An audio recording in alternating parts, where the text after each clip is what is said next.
sommes de retour sur le plateau de C'est Midi. Ben, je vous ai posé une question, mais je suis sûre que vous vous posez chez vous à la maison 1001 questions. Alors, quel est ce monsieur que nous allons recevoir aujourd'hui? De quel star il s'agit? Je vais donner juste le prénom. Il s'appelle Albert. Ah, je donne maintenant le nom.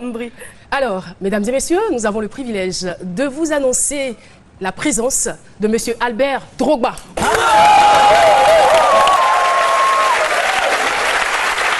Monsieur Albert Drogba, bonjour. Bonjour. Et bienvenue sur le plateau de C'est Midi. Merci. Et d'entrée de jeu, je souhaiterais vous dire merci. Merci de nous avoir donné Drogba Didier. Mais moi, je dis merci à Dieu. Oui.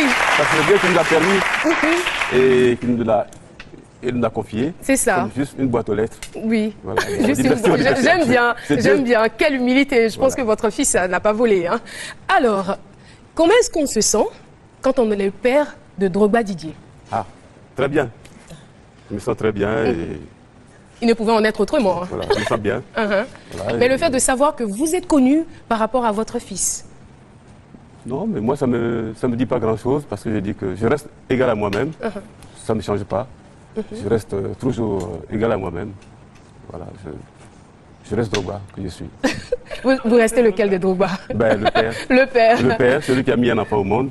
Bon, comme tous les parents. C'est ça. Voilà, Alors, vous êtes donc le père. Est-ce que vous arrivez, on va dire, à jouer votre rôle de père? Ben, le rôle du père, je le joue très bien. Sauf qu'à un moment donné, maintenant là, c'est lui qui est le père. C'est lui qui est devenu le père. Voilà. Donc, sinon, le père, il restera toujours le père. Voilà.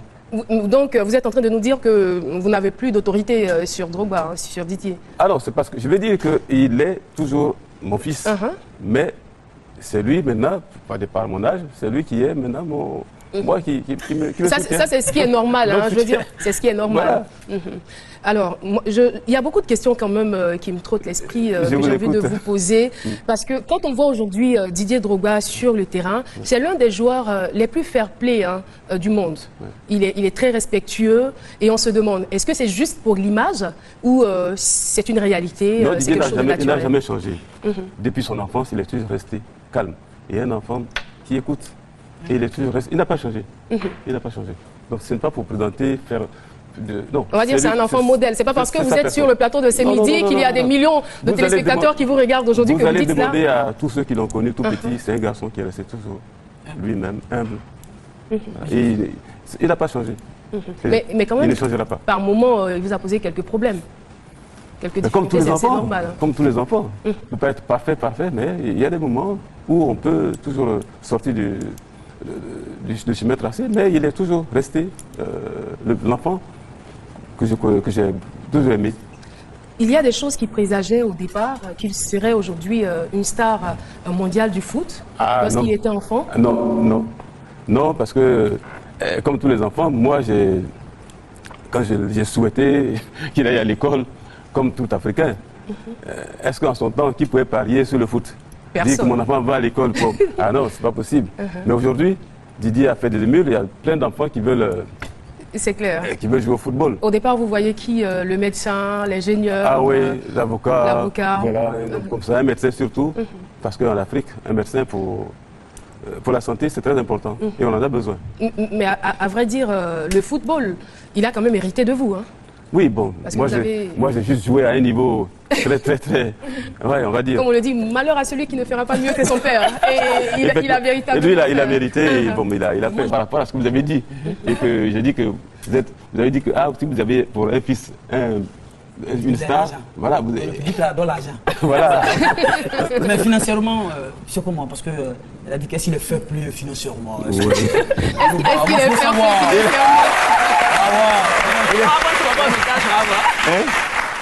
Il est fair play. Ah bon? Ah oui. Je ne sais pas qu'est-ce que vous voulez dire par fair play, mais...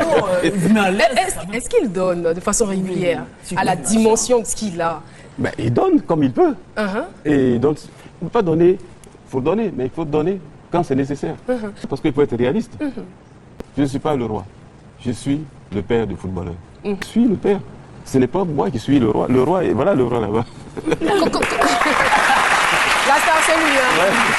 c'est bien. Et comment Mais- vous êtes senti quand il a décidé de partir de l'équipe nationale?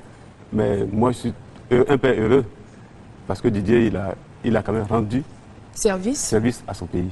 Et c'est un monsieur qui aime vraiment son pays. Voilà. Il avait la possibilité de jouer pour la France et il est venu ici. Cela dénote Je quand même pense de la que- considération que vous avez Moi- pour votre fils. Hein. C'est un monsieur, un père qui dit c'est un Oui, monsieur. oui, parce que il mérite d'être appelé monsieur. Monsieur. Parce que Ça ne s'applaudit pas, ça? Un père qui appelle, c'est monsieur. il prend des décisions qui sont très bien et qui sont bien pour son pays. Et c'est pour cela qu'il appelle un monsieur. Donc pour vous, il est sage. Il Quand est il sage. prend une décision, vous êtes d'accord avec? Voilà. Même quand il m'appelle après, je dis mais ok, c'est bien.